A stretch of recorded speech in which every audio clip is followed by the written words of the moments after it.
So ವಿಶೇಷ ಪ್ರೀತಿ big boss ಅವರಿಂದನೂ ಸಿಕ್ತು, ಜೊತೆಗೆ ಸುದೀಪ್ ಸರಿಂದನೂ ನಿಮಗೆ ಸಿಕ್ತು. ಏನಾದರೂ ಅವರಿಂದ ತಗೊಂಡು ಬಂದರೆ ಅಂದರೆ ಏನು ಮಾತನ್ನು ಬಿಟ್ಟು ಈಗ ಅವ್ರು ಹಾಕ್ಕೊಂಡಿರೋ ಅಂಥದ್ದು ಏನಾದರೂ ಒಂದು ಆಕ್ಸೆಸರೀಸ್ ಬೇಕು ಅಂತ ಇಷ್ಟಪಡ್ತಾರೆ. ಸೊ ನಿಮಗೇನು ಸಿಕ್ಕಿದೆಯಾ, ಏನಾದರೂ ಕೇಳಿದ್ರಾ? ಇಲ್ಲ, ನಾನು ಆ ರೀತಿ ಏನೂ ಕೇಳಿಲ್ಲ ಆ್ಯಕ್ಚುಲಿ. ಬಟ್ ಸುದೀಪ್ ಸರ್ ಅವರ ಔಟ್ಫಿಟ್ಸ್, ನಾನು ತುಂಬ ದೊಡ್ಡ ಫ್ಯಾನ್ ಅವ್ರ ಔಟ್ಫಿಟ್ಸ್ಗೆ ಅವ್ರಿಗೆ. ಬಟ್ ಆ ರೀತಿ ಏನೂ ಕೇಳಿಲ್ಲ. ಬಟ್ ಅವ್ರ ಕಡೆಯಿಂದನೇ ನನಗೆ ಒಂದು ತಿಂಡಿ ತಿನಿಸುಗಳನ್ನು ಕಳಿಸ್ಕೊಡ್ತಾರೆ ನನಗೆ ಪ್ರೀತಿಯಿಂದ. So I think that's a biggest gift. Sudeep sir ಕಡೆಯಿಂದ ಬರ್ತಾ ಇದೆ ಅನ್ನೋದು ಅದು ಏನು ಅಂತ ಅದು ಬೇಡ. But I think something from his side ಅನ್ನೋದು ತುಂಬ ಸ್ಪೆಷಲ್.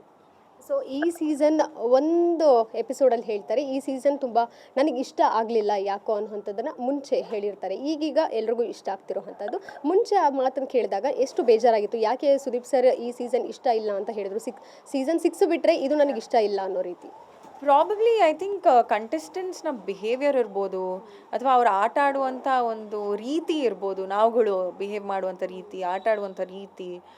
ಎಲ್ಲೋ ಒಂದು ಕಡೆ ಅವ್ರು ಒಂದು ಮಾತು ಕೂಡ ಹೇಳಿದ್ರು, ಎಲ್ಲರೂ ಬರೀ ಕಿರ್ಚಾಡ್ತಾ ಇದ್ದೀರಾ, ಒಟ್ಟೊಟ್ಟಿಗೆ ಮಾತಾಡ್ತೀರಾ, ಇಲ್ಲಿ ಏನೂ ಕೇಳಿಸ್ತಾ ಇರಲ್ಲ, ಒಬ್ರದ್ದು ಕಂಟೆಂಟ್ ರೀಚ್ ಆಗ್ತಾ ಇಲ್ಲ ಏನೂ.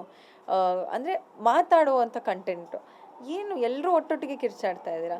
7ನೇ ವಾರ 8ನೇ ವಾರದಲ್ಲಿ ಜಗಳಗಳಾಗ್ತಾಯಿತ್ತು ಬಿಗ್ ಬಾಸ್ ಮನೆಯಲ್ಲಿ. ನೀವು ಅದು 1ನೇ ವಾರದಿಂದನೇ ಸ್ಟಾರ್ಟ್ ಮಾಡ್ಕೊಂಬಿಟ್ಟಿದ್ದೀರಾ. ಆ್ಯಂಡ್ ಗೇಮ್ನ ಸರಿಯಾದ ರೀತಿಯಲ್ಲಿ ಯಾರೂ ಅರ್ಥ ಮಾಡ್ಕೊಂಡಿಲ್ಲ ಅನ್ನೋದು ಅವರು ಎಲ್ಲರಿಗೂ ಹೇಳಿದರು ಇದನ್ನು. ಐ ಥಿಂಕ್ ಆಮೇಲೆ over the period of time ನಾವು ಅರ್ಥ ಮಾಡ್ಕೊಂಡ್ವಿ.